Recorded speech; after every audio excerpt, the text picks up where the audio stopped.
பசி ஏற்படும் பொழுது தேடலும் ஆர்வமும் இருந்தால் வெற்றி நிச்சயம். கோவை ஈச்சனாரி பகுதியில் உள்ள ரத்தினம் கல்லூரியில் நடைபெற்ற விழாவில் தன்னம்பிக்கை பேச்சாளரும் சின்னத்திரை நட்சத்திரமுமான ஈரோடு மகேஷ் மாணவ மாணவியர்கள் மத்தியில் பேச்சு.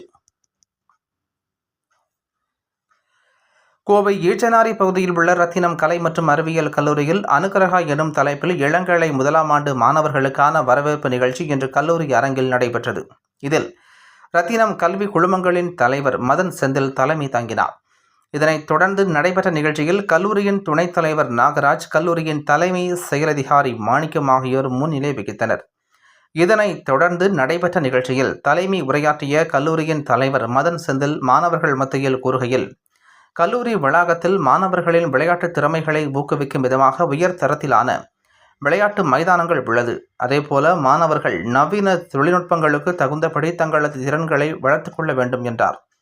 கல்லூரி வளாகத்தில் உள்ள வகுப்பறைகளை உயர் தரத்திலான நவீன அமைப்புகளுடன் விரைவில் மாற்றம் செய்ய உள்ளதாக தெரிவித்ததோடு, மாணவர்களின் பணி நன்கு கற்றல் மட்டுமே, அதை சரியாக செய்ய வேண்டும் என்றார்.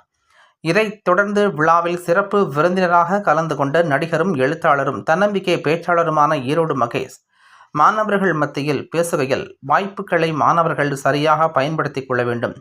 மாணவர்களுக்கு எப்போதும் பசி எனும் தேடல் மற்றும் ஆர்வம் இருந்தால் வாழ்வில் வெற்றி நிச்சயம் என தெரிவித்தார்.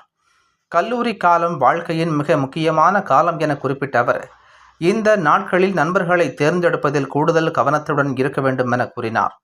விழாவில் முன்னாள் இந்திய கால்பந்து அணியின் கேப்டனும் ரத்தினம் ஸ்போர்ட்ஸ் எக்ஸலன்ஸ் மையத்தின் இயக்குனர் ராமன் விஜயன், கல்லூரியின் முதல்வர் பாலசுப்ரமணியன், கல்லூரியின் துணை முதல்வர் சுரேஷ், ஆய்வுத்துறை புல முதன்மையர் சபரீஷ், முனைவர் ஹேமலதா மற்றும் துறை தலைவர்கள், பேராசிரியர்கள், பெருமக்கள், ஆசிரியர் ஆகியோர் கலந்து கொண்டனர் என்பது குறிப்பிடத்தக்கது.